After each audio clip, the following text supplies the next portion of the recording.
This is U.S. Army. Closer Look. I think the job is pretty awesome. Innovating. Insight. Soldiers. Mission. Closer Look. Closer look. Those who were there. And what we need to make sure is we have the most capable Army to deliver specific effects on a battlefield relative to U.S. national security interests. Those experiences, those strategies. Closer look. Closer look. Army Media. Thank you for joining us. Episode 3 of Closer Look. I'm Elliot Valdez. Atlantic Resolve. You know, there's so many different aspects of what we did there. Training designed to reassure NATO allies and partners of America's dedication to enduring peace and stability in the European region in light of the Russian intervention in Ukraine. My name is Staff Sergeant Jeffrey Nealon. I currently am the State Marksmanship Trainer in the G3 at Joint Forces Headquarters, California. Our own Jacques Banneman spoke with Staff Sergeant Nealon, who recently took part in Atlantic Resolve. You know, we always talk about our 4 lines of effort, and those are the main 4 things that we focused on, but there are so many different complementary efforts that really helped out. And range operations, for one, is very significant because we had to show them how we safely run a range. You know, it's not something like they would just go out to the range and just start shooting. They wouldn't tell anyone. There was no deconfliction. They wouldn't even make sure, someone was clear on the other side of the range, because it's not like they have big berms. I mean, it was very serious, and in order for us to be able to train out there with them, we had to show them what right looked like. So we had an entire range operations cell that purely advised on how you should safely run a range-centered development, and then the other big issue that we ran into was UXO, unexploded ordnance. You know, I mean, you'd walk off into the woods by yourself, and it was very common to find yourself in the middle of a minefield. You're talking about stuff that even predates. Oh, absolutely. I mean, this training area had been used since Austro-Hungary ruled this area. So when you look at that, and they used it as a training installation, not to mention the countless battles that have been fought there over the years. I found an AP mine that was dated from, it's an anti-personnel mine. I found it was dated from 1950. And then I found anti-tank mines all over. These are just things that are just sitting on the ground there if you just wander off into the woods. So you have to be very careful. And it limits us because it limits us to the space that we're able to use for training there. Because once we find it, we have to shut it down because it's not safe for us. For them, that's every day. Anywhere they go, they're going to find something like that. But for us, it's a big deal, especially because you don't know what's real and what's training. One-on-ones are usually where things actually start to happen. Yeah. You make any of those engagements, you make any of those connections one-on-one with maybe your counterpart or your opposite? For us, their CTC staff had operations personnel, and when we would have to interact with them, you're talking to a counterpart. The difficulty that lies with that is they're so officer heavy in the Ukrainian military. They don't have a lot of NCOs, which is one of the things that we're trying to push is NCO development, but to impart responsibility on their NCOs. But for us, I have the same level of responsibility in some cases as lieutenant colonels. So when I'm dealing with counterparts, I'm dealing with someone who is really, much higher ranking than myself, and then doesn't necessarily take my rank seriously. So there are all these barriers that you need to climb over, but once they start working with you, they see, your level of competence, your level of expertise, and then they start to understand, okay, this is what I'm supposed to be doing, I'm gonna start listening to this guy. So there were tons of one-on-one engagements that helped us tremendously, especially once we built the relationship. And we were there for a year, so we were able to see these people every day. It established confidence in them that what we were doing was important and that we were taking it very seriously instead of just, coming through every 30 days and getting out like had previously been done. There is an interesting aspect of that I think would perhaps require a lot longer than we have here. And from an enlisted NCO status, that would definitely be used, I think, in the future. Mm-hmm. But you were told just before we began to be sure and mention something to me.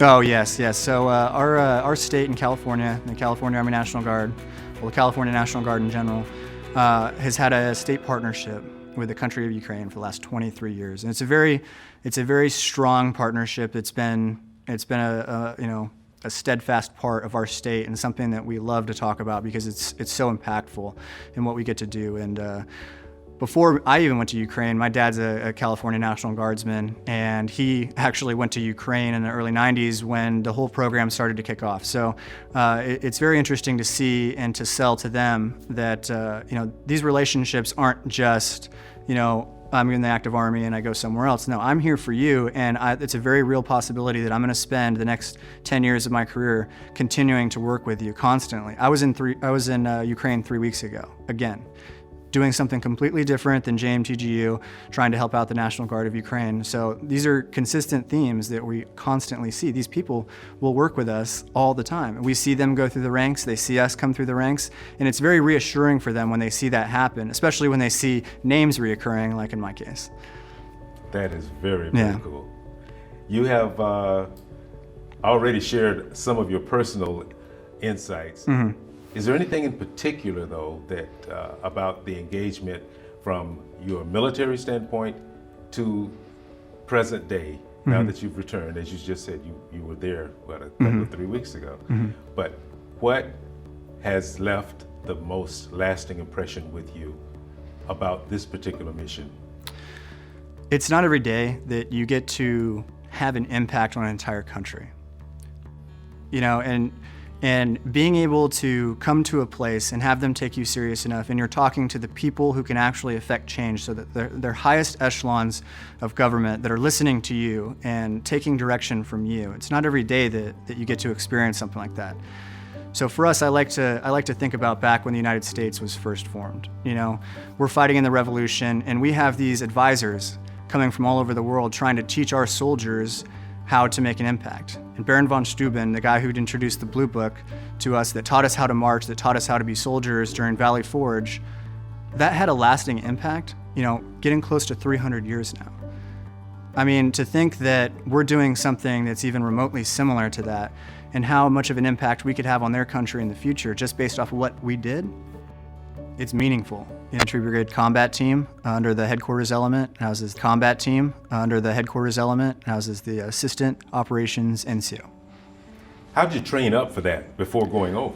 I had observer controller trainer experience, and I was on a security forces advisory and assistance team in Afghanistan, so I was familiar with advising, but I'd never actually been on a staff before, so it was a unique experience for me. Fortunately, I'd worked at Joint Forces Headquarters on a full-time basis, so I was understanding of a lot of the staff functions, and I was able to implement a lot of those for our 3-shop. Challenges.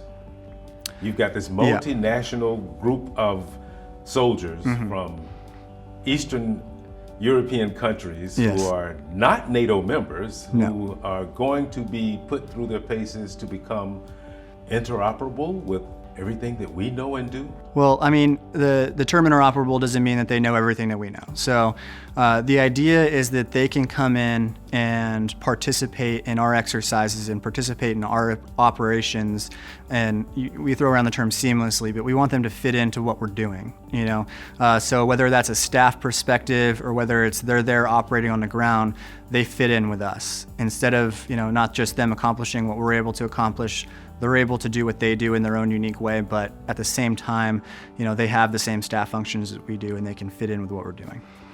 Sort of setting a standard for them to do the same things that they do, but to the standard that is universally recognized. Precisely, yep. It's not anything that's actually accomplishable, because obviously there's friction at every step of the way. There's cultural means that step in the way. We have to get over our cultural differences and find a common ground so that we can work together in a more comprehensive fashion. But so seamless is it's what everyone wants to say, but it's not really realistic. How about language?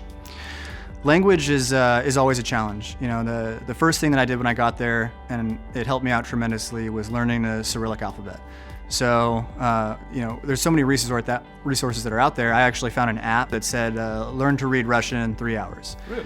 Well, it actually worked fantastic. I was able to go through and understand each letter and the pronunciation of it, and it saved my life, because something that we have to understand is that so much of new technology is coming out of the United States.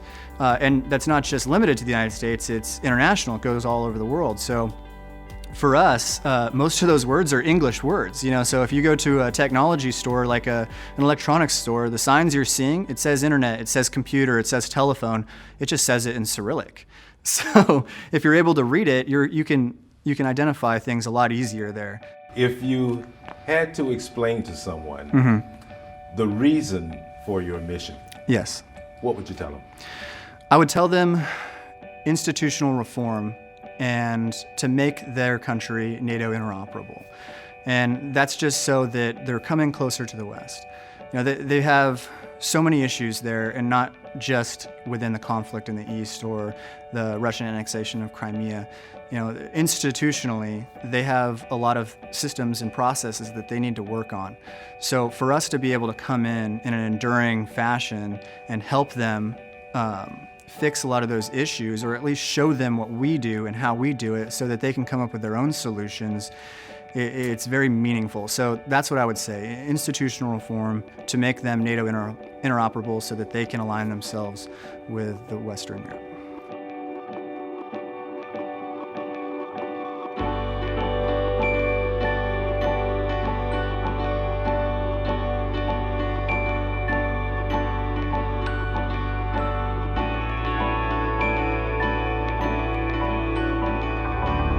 This is U.S. Army. Closer look. I think the job is pretty awesome. Innovating. Insight. Soldiers. Mission. Closer look. Closer look. Those who were there. And what we need to make sure is we have the most capable Army to deliver specific effects on a battlefield relative to U.S. national security interests. Those experiences, those strategies. Closer look. Closer look. Army Media.